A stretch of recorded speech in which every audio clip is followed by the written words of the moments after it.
आज हम पढ़ेंगे सेकेंड ईयर सिंटैक्स इंग्लिश की poem lines from Endymion. Endymion से चंद लाइनें। ग्रीक माइथोलॉजी का एक हीरो था Endymion, written by John Keats. John Keats जो है वो विलियम वर्ड्सवर्थ, शेली, बायरन के कंटेम्प्रेरी हैं, रोमांटिक पोइट हैं। यंग एज में इनकी डेथ हो गई थी। ये नेगेटिव कैपेबिलिटी के एक्सपर्ट थे, माहिर थे। ऑड टू मेलन के लिए या ऑड टू ग्रेशियन अर्न है, इसमें नेगेटिव में भी मस्बत पहलू देख लेते थे लाइफ का। तो आज हम इसको शॉर्ट फॉर्म में इनकी पोइट्री को समझेंगे कि क्या कहना चाह रहे हैं ब्यूटी की तारीफ में। In this pome the poet says that beauty is constant source of Joy.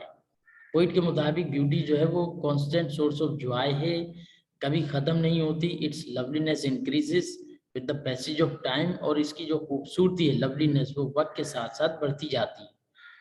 Beauty is immortal, खूबसूरती जो है वो गैर फानी है। It appears in many shapes, और उसकी कई शक्लें होती हैं ब्यूटी की।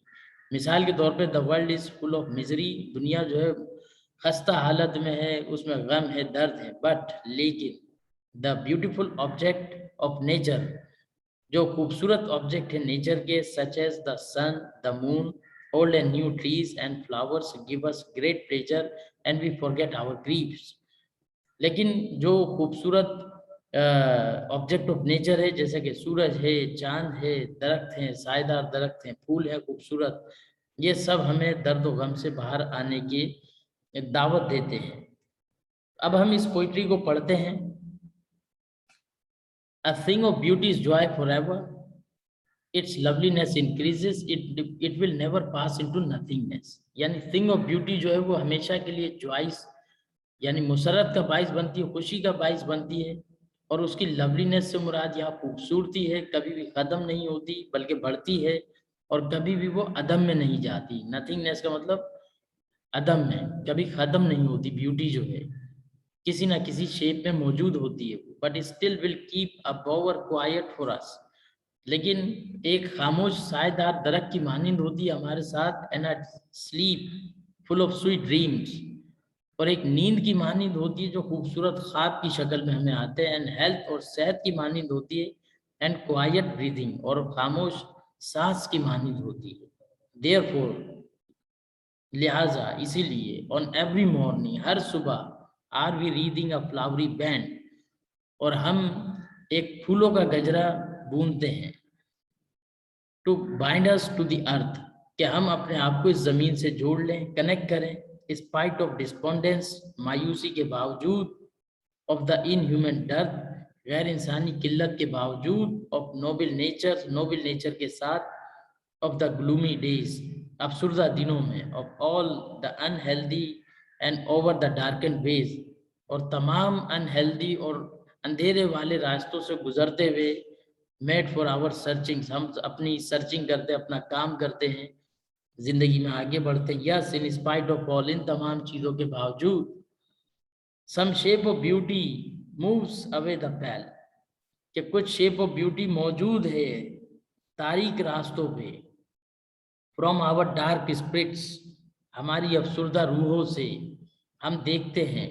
सच the sun, the moon, trees old and young, sprouting a shady boon, हम देखते हैं सूरज को, चांद को, और स्प्रिंकल करते हुए, छिड़कते हुए शेडी सायेदार दरख्तों को जो ठंडक पहुंचा रहे हैं। फॉर सिंपल शीप, जंगलों में हम देखते हैं भेड़ बकरियों को। एंड सच आर डेफोडिल्स, और खूबसूरत नरगिस के फूलों को देखते हैं। With the green world they live in, उस हरी भरी ग्रीन वर्ल्ड में जहाँ वो रहते हैं। एंड क्लियर रिल्स, रिल्स कहते हैं चश्मों को, पानी के चश्मों को, और शफाफ पानी के चश्मे, that for themselves are cooling covered make gainst the hot season, कि वो बताते खुद ये शफाफ चश्मे, नरगिस के फूल एक गर्म सीजन के अगेंस्ट खड़े हैं और हमें कूलिंग दे रहे हैं, ठंडक पहुंचा रहे हैं। द मिड फॉरेस्ट, एक घने जंगल के दरमियान, rich with a sprinkling of fair musk rose blooms, हमें नजर आते हैं फेयर मस्क रोज खिलते हुए, खिले हुए नजर आते हैं। स्प्रिंकल, वो छिड़क रहे हैं, ठंडक और खुशबू। And such too is the grandeur of the dooms, ये तमाम चीजें क़यामत की, आखिरत की अजमत बता रही हैं। We have imagine for the mighty time, और जो वो लोग, जो ताकतवर लोग जो इस दुनिया से चले गए, जो हमारे लीडर थे, हमारे रहनुमा थे, वो भी थिंग ऑफ ब्यूटी है, हमारे ख्वाब में, हमारे जहन में मौजूद हैं। हम उनसे सबक लेते हैं। ऑल लवली टेल्स, वो तमाम खूबसूरत कहानियां दैट वी हैव हर्ड और रेड, जो हमने सुनी और पढ़ी, वो भी हमारे लिए थिंग ऑफ ब्यूटी है। An endless fountain of immortal drink, कभी ना रुकने वाला फाउंटेन ऑफ इमॉर्टल ड्रिंक, आब हयात का फाउंटेन कह लीजिए आप उसको, pouring us from the heavens bring, और बहिश के किनारों से हम पे उंडेला जा रहा है। ये तमाम चीजें थिंग ऑफ ब्यूटी है जो हमारे लिए Joy for ever. Thank you for watching.